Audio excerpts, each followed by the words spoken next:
Welcome back. Headlines आपने देखी, हम आपको लिए चलेंगे कौमी असेंबली के इजलास में, जहां वजीर खजाना असद उमर इजहार ख्याल कर रहे हैं।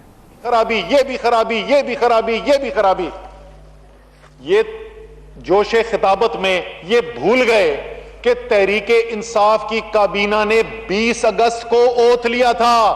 इस पहले क्वार्टर के अंदर कुल 40 दिन तहरीके इंसाफ की हुकूमत के हैं। ये जो सारा शाखसाना था, वो जो स्टेट बैंक की रिपोर्ट पढ़ रहे थे, ये इनकी कार्रवाई के ऊपर था। शायद इसीलिए कहते हैं कि झूठ के पांव नहीं होते। कहते हैं खाद का इस्तेमाल कम हुआ।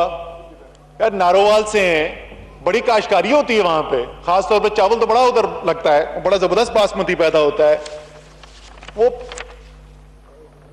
जो रिपोर्ट है स्टेट बैंक की, वो कह रहा है खाद का इस्तेमाल कम हो गया।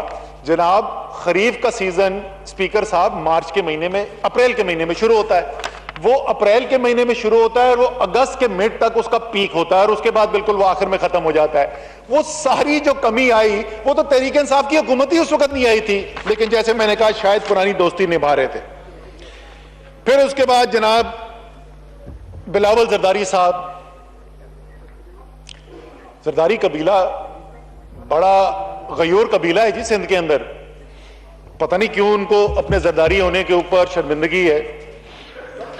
वो चाहते हैं कोई याद ना दिलाए उनको जरदारी हैं, लेकिन है तो जरदारी है, तो हम तो उनको जरदारी कहेंगे। तो बिलावल जरदारी साहब ने आज जो बातें की, मैं तफसील के अंदर नहीं जाऊंगा क्योंकि मैं वो बातें दोहराना नहीं चाहता। जो बयानिया भारत हमारे ऊपर इल्जाम के तौर पर इस्तेमाल करता है, मुझे इंतहाई अफसोस हुआ कि पाकिस्तान का एक मुंतखब आदमी वही बयानिया अंग्रेजी में सुना रहा था। पाकिस्तान के कौम तक तो यह पैगाम नहीं जा रहा था। अंग्रेजी बोलने वाले तो पाकिस्तान के अंदर अशर अशीर हैं।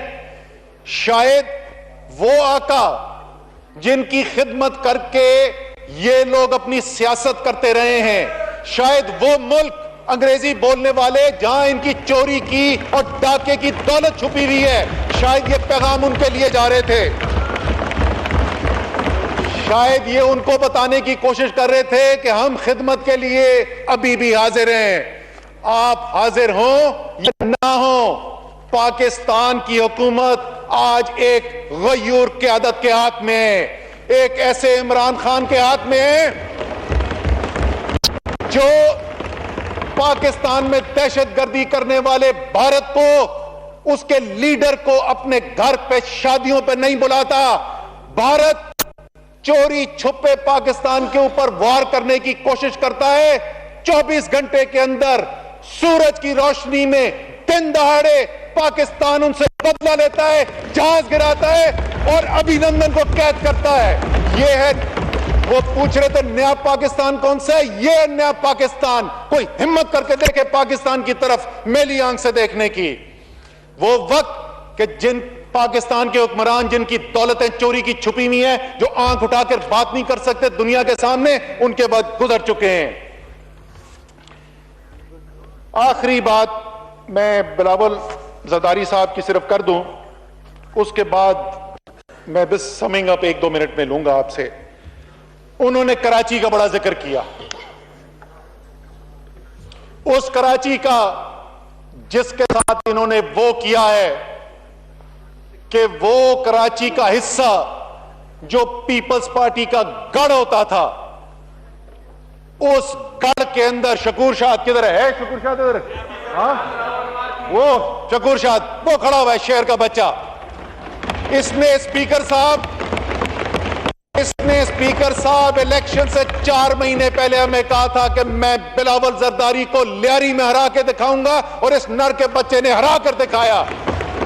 तो बिलावल जरदारी साहब, आपकी पार्टी ने 10 साल हुकूमत की है कराची के ऊपर। कराची के साथ आपने जो किया है उसका जवाब आपने, उसका उधार कराची ने उतार दिया पिछले इलेक्शन के अंदर। इंशाअल्लाह ताला कराची भी तरक्की करेगा। कौमी असेंबली में वजीर खजाना असद उमर इजहार ख्याल कर रहे हैं और उनका कहना था कि हम सबको मिलकर पाकिस्तान को एक मिसाली मईशत बनाने की कोशिश करनी चाहिए।